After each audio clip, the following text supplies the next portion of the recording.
Kannur corporation ആദ്യഘടലായിൽ ശക്തമായ മത്സരമായിരുന്നു ഇത്തവണ ഉണ്ടായിരുന്നത്. കോൺഗ്രസ് നേതാവ് റിജിൽ മാക്കുറ്റി ഇവിടെ നിന്ന് ജയിച്ചിരിക്കുന്നു. റിജിൽ ആദ്യമായിട്ട് CPIയുടെ സിറ്റിംഗ് സീറ്റായിരുന്നു. ഒരു വലിയ ടാസ്ക് ആയിരുന്നു. മാത്രമല്ല റിബൽ സ്ഥാനാർത്ഥി അടക്കം ഉണ്ടായിരുന്നു. ഈ സ്ഥാനാർത്ഥിത്വം ഏറ്റെടുത്തപ്പോൾ ഏതെങ്കിലും തരത്തിലൊരു നെഗറ്റിവിറ്റി തോന്നിയിരുന്നോ? കടലായി വന്നപ്പോൾ ആ സ്നേഹം എനിക്ക് കിട്ടിയത്, ആ സ്നേഹമാണ് നിങ്ങൾ കാണുന്നത്. ഈ ജനത തന്നെ ഏറ്റെടുത്തിരിക്കുകയാണ്. ഇവിടെ സ്ഥാനാർത്ഥിയായി വന്നപ്പോൾ തീർച്ചയായിട്ടും വലിയ രൂപത്തിലുള്ള പ്രചരണങ്ങൾ ഉണ്ടായിരുന്നു എനിക്കെതിരായി. ഇവിടെ റിബൽ സ്ഥാനാർത്ഥി ഉണ്ടായിരുന്നു. അതോടൊപ്പം തന്നെ ഇവിടുത്തെ CPIയും BJP ഒന്നിച്ചായിരുന്നു. സംഘപരിവാർ എന്നെ തോൽപ്പിക്കാനുള്ള എല്ലാ പണിയെടുത്തിരുന്നു. ഇവിടെ റിബലിനെ നിർത്തിയ ആൾ, ഒരു മുസ്ലിം ലീഗിൽ നിന്ന് പുറത്താക്കപ്പെട്ട ഒരാൾ റിബലായി നിന്നപ്പോൾ അവരെ പർച്ചേസ് ചെയ്തു. അബ്ദുള്ള കുട്ടിയും രഘുനാഥും കൂടി പണം കൊടുത്ത് വോട്ട് സ്പ്ലിറ്റ് ചെയ്യാനുള്ള ശ്രമം നടന്നു.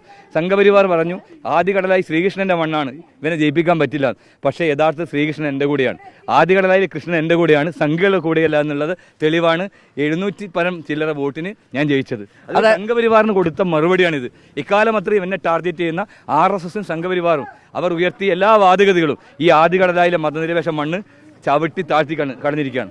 അതായത് ഇത്രയും വലിയൊരു ഭൂരിപക്ഷം 700-ന് മുകളിലൊക്കെ ഒരു ഭൂരിപക്ഷം പ്രതീക്ഷിക്കണം. കാരണം ചതുഷ്കോണ മത്സരം നടന്നൊരു സ്ഥലത്ത് 700-ന് കൂടുതൽ ഒരു ഭൂരിപക്ഷം. തീർച്ചയായും വലിയ ഭൂരിപക്ഷം. ചതുഷ്കോണ മത്സരം എന്ന് പറയുമ്പോൾ എല്ലാവരും ഉണ്ടായിരുന്നു. ഇടതുപക്ഷം, BJP, അതോടൊപ്പം SDPI, ഈ പറയുന്ന വിമതൻ ഉൾപ്പെടെ എല്ലാവരും ഉണ്ടായിരുന്നു. അവരെല്ലാം നേരിട്ടിട്ടാണ്. ആ ജനത എന്നിൽ വിശ്വാസം ഉണ്ടായിരുന്നു. ആ വിശ്വാസം അവർ തീരുമാനിച്ചത് കൊണ്ടാണ് ഈ ഭൂരിപക്ഷം കിട്ടിയത്. അതാണ് ഈ കാണുന്നത്. ഈ കുട്ടിപ്പട്ടാൾ ഉൾപ്പെടെ ഇവിടെ ഇവരെന്നെ നെഞ്ചേറ്റിരിക്കുകയാണ്. ആദ്യ കടലായി UDF കടലായി മാറിയിരിക്കുകയാണ്. അതുകൊണ്ട് എല്ലാ പ്രചരണങ്ങളെയും കുപ്രചരണങ്ങളെയും തകർത്തുകൊണ്ടാണ് ഈ വിജയം. അത് എൻ്റെ രാഷ്ട്രീയ പൊതുജീവിതത്തിലെ ഏറ്റവും വലിയ ഓർമ്മയായിരിക്കും. ഈ കടലായി എന്ന് പറയുന്നത് എൻ്റെ ഹൃദയത്തിലായിരിക്കും. അതുമാത്രമല്ല, കോർപ്പറേഷനിൽ വലിയൊരു വിജയമാണ് UDF നേടിയിരിക്കുന്നത്. കാരണം 34 ഡിവിഷൻ എന്നുള്ളത് 36 കൂട്ടുക കൂടി ചെയ്തിട്ടുണ്ട്. അപ്പോൾ അത് ഏതൊക്കെ ഫാക്ടേഴ്സ് വർക്ക് ചെയ്യുമെന്നാണ് പ്രതീക്ഷിക്കുന്നത്? കോർപ്പറേഷനകത്ത് വലിയ മുന്നേറ്റമുണ്ടായി. പക്ഷേ അതിനകത്ത് പ്രയാസപ്പെട്ടത് BJP 4 സീറ്റ് ജയിച്ചു എന്നുള്ളതാണ്. BJP ഒരിക്കലും ജയിക്കാൻ പാടില്ലായിരുന്നു. അതൊരു പ്രയാസം തന്നെയാണ്. അപ്പോൾ ഇനിയുള്ള പോരാട്ടം എന്ന് പറയുന്നത് ഇത്തരത്തിലുള്ള ശക്തികളെ ഈ നാടിൻ്റെ മണ്ണിൽ നിന്ന് ഒഴിവാക്കുന്നതിന് വേണ്ടി പ്രവർത്തനം ഞങ്ങളുടെ ഭാഗത്തുനിന്നുണ്ടാകും. അത്തരം ജയിച്ചതിനെക്കുറിച്ച് പരിശോധിക്കാൻ പാർട്ടി നേതൃത്വം UDF നേതൃത്വം തയ്യാറാവണം എന്നുള്ളത് കൂടി പറയാൻ ആഗ്രഹിക്കുകയാണ്.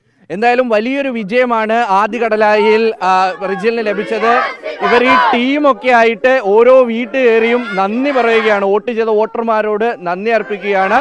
എന്തായാലും ഇനി ഇവിടെ വിജയാഘോഷം അത് തുടങ്ങിയിട്ടേ ഉള്ളൂ. ഇനിയും ഒരുപാട് കാണാനുണ്ട്. ക്യാമറാമാൻ രജീഷ് കരിവള്ളൂരിനൊപ്പം മുഹമ്മദ് റഹീസ്, 24 കണ്ണൂർ.